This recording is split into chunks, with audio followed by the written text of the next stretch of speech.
All I hear is talking, I don't sweat that. If they don't trust me either, I respect that. If she be down the ride, oh, I bet that. Ooh. Good morning, good afternoon, good evening. My name is JayH. How y'all doing, Postal family? Is everybody good? Is everybody cool? Everybody clean? Are you crisp? Are you feeling irie today? Let's talk. Listen,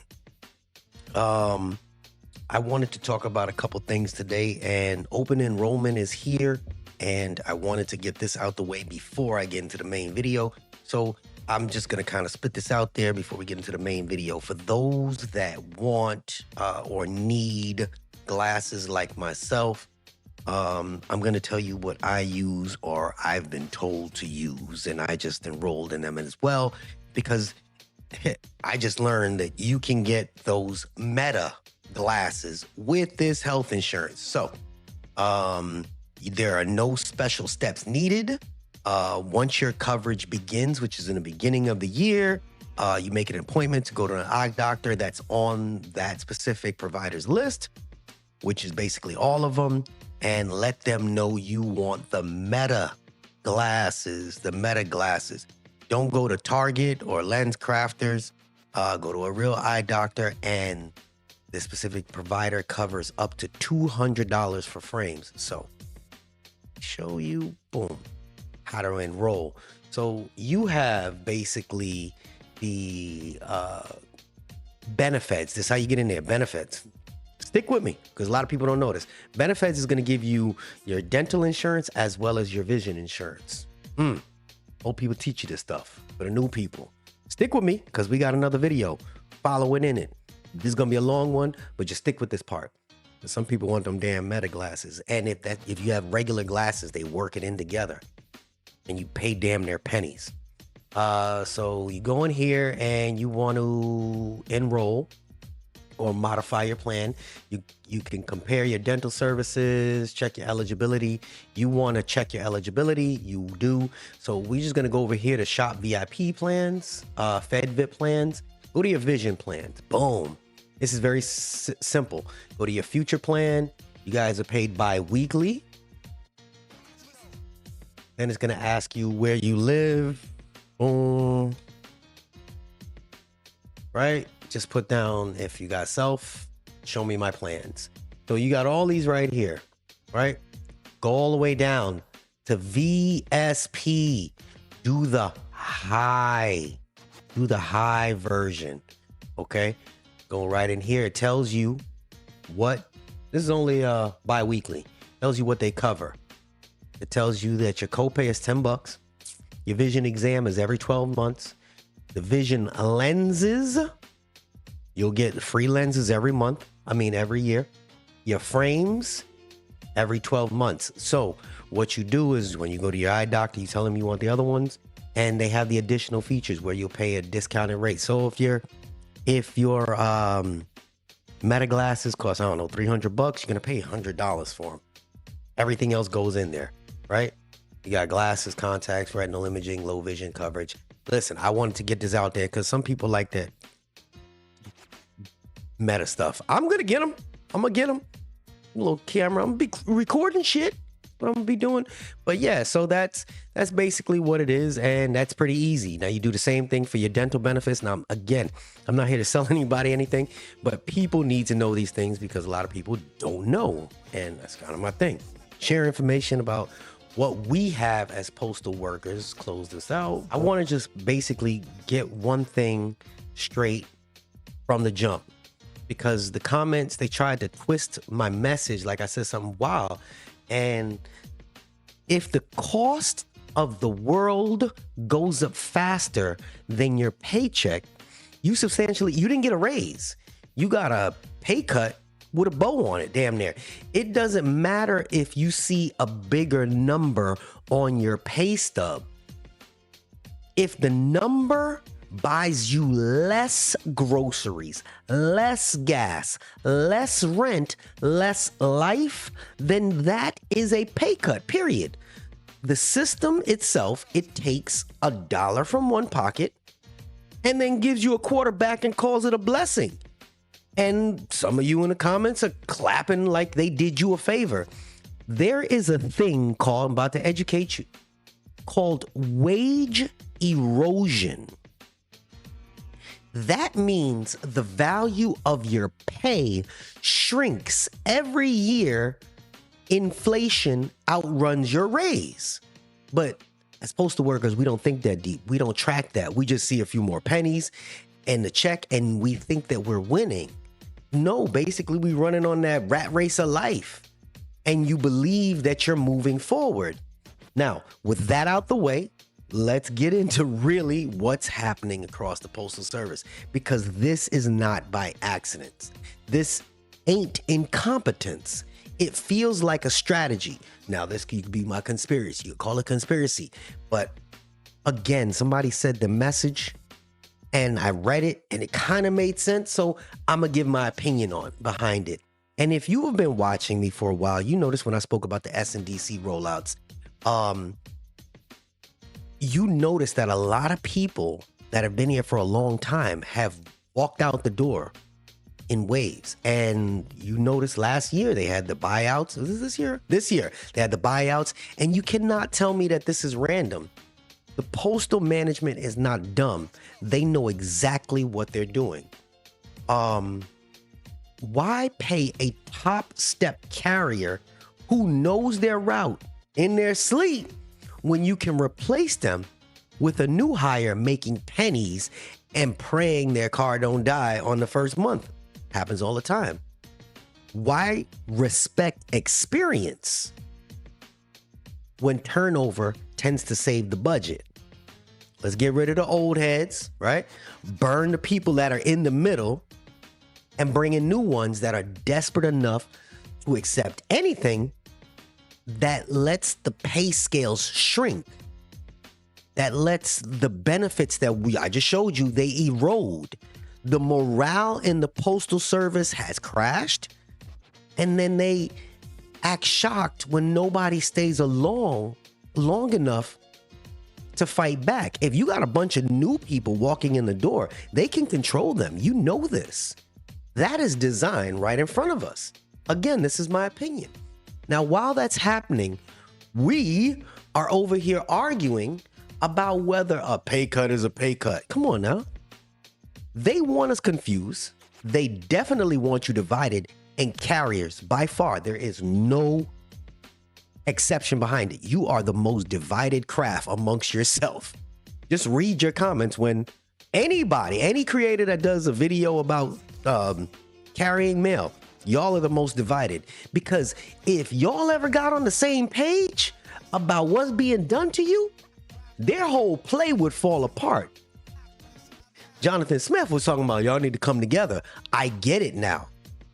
But let's talk about real numbers, because opinions do not hit hard as facts, right? So we had years where inflation basically jumped 6, 7, 8%. And your raise, our raise, were what? 1.3-ish? 1.4 now? 1.5 if they feel generous? A COLA check that barely covers your electric bill. Step increases that barely keep up with the rent. Your raise goes up like a speed bump. Boop, boop. Right? But inflation keeps dragging the prices up. So a lot of people notice that the rent has gone up if you're paying rent. It's not like, oh, when inflation drops, the people that are running these places drop your rent, right? No, the grocery prices go up. Your rent goes up, your gas goes up. That fluctuates here and there. Your car repairs, the price to pay somebody to repair your car, your car insurance, hell, the health insurance, everything in life goes up. Everything that matters that you're paying for has gone up. But your wage, maybe a quarter more. And I hear people saying, yeah, well, at least we got a raise. Yeah. That's like somebody slapping you in the face and then handing you an ice pack and say, be grateful. No, not anymore. And let's talk about the crafts, because carriers got what, 3 different tables? Y'all already know the divide. Table 2 make less for the same damn work, and they plan to funnel more people into that category so they save money long term. I know this because I train the new carriers that come in, and they are coming in droves. It might not be at your place. Just understand, this is about the major places in the country. But in these little small towns, it doesn't happen like that. But CCAs, shit, God bless you. They are basically the foundation of this entire system because those are the ones getting flipped. And the way they treat damn near all the workers nowadays, it should be a crime.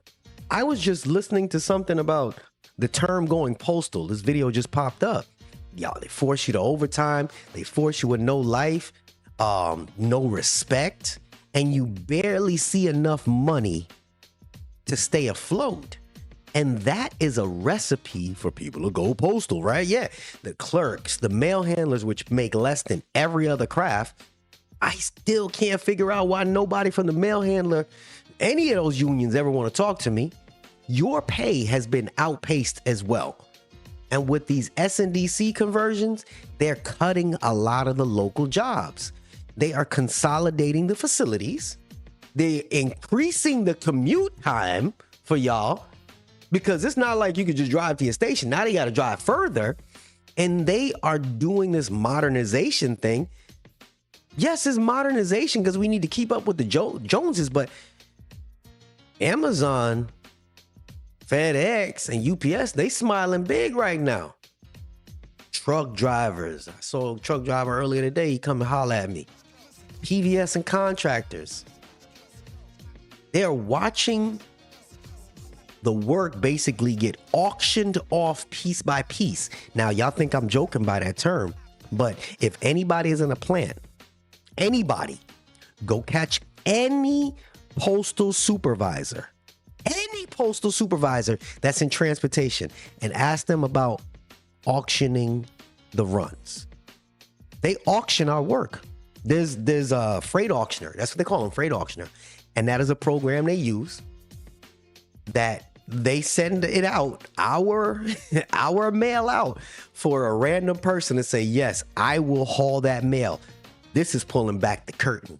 These are facts. I promise you these are facts. This is not Jay bullshit. This is real. If you made it this far, I'm telling you what happens. They auction the mail. To haul it across the country or whether or not it's another couple hundred miles. Cost saving. Meanwhile, they hand these contracts to their buddies. I've seen that as well. Every single craft, every single corner is being squeezed. Now, let's keep it 100 because I got some buddies in my chat group. Some of them been there for years. Let's talk about owning a home. Some of y'all that watch me like, what the hell does that even mean? That's the American dream that the Postal Service promised, right? Good government job, a pension, a house, stability. Look around you. How many new hires can afford a home anywhere near where they work? Most can't afford rent without roommates or a second job.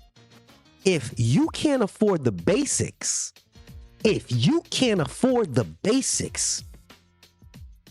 postal unions, listen to Jay. I ain't nobody, but I'm asking you, if the people that work here right now cannot afford the basics, their pay has failed them. And that is why the turnover is getting bananas. People come in, they look around, they dip out faster than they learn what a time clock is. You do not need a business degree to see the pattern. They burn through the bodies.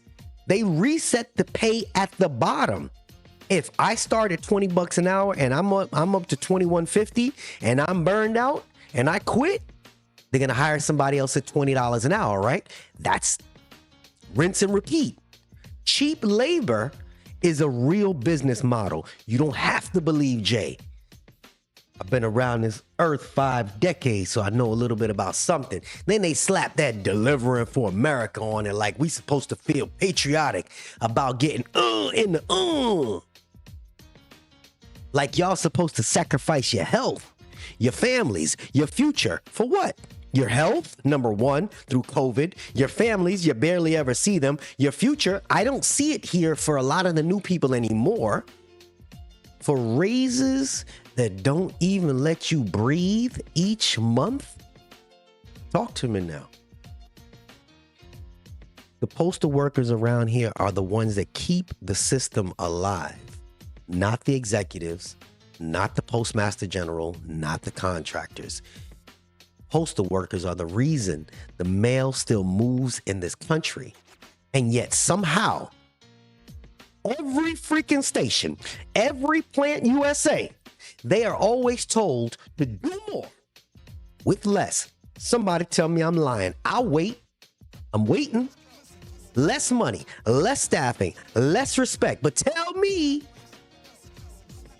if y'all don't see what's coming up, if you don't smarten up, you will see more S&DCs. You will see more consolidations. You're definitely seeing some more automation.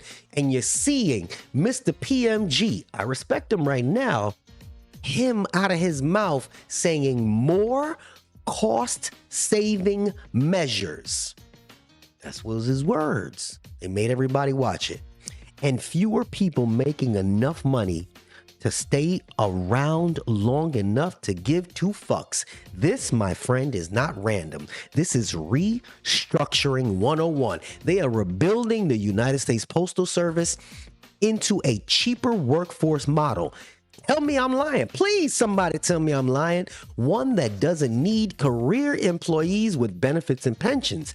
They want disposable workers, kind of like Amazon, limited benefits, low pay, high turnover, and people will comply through desperation. You better do this because now in the back of my head, shit, I got to pay my electric bill. That, my friends, is not modernization. That is corporate America with a postal logo slapped on top. You see me? The only way that this stops is if everybody wakes up to the same realization. I need y'all to come together. Y'all don't gotta like me. You're not winning because the number of your paycheck went up. You're losing because the number does not buy you the same life anymore. You deserve better. Your labor deserves better. Your sacrifices deserve better.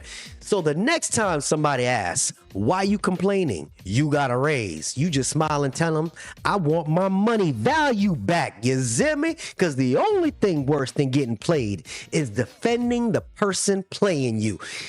If you don't like what I got to say, all I hear is talking. I don't sweat that. Y'all ain't gotta like me either. I respect that. I'ma see y'all in the comments. This is JayH. And I'm out. All I hear is talking, I don't sweat that.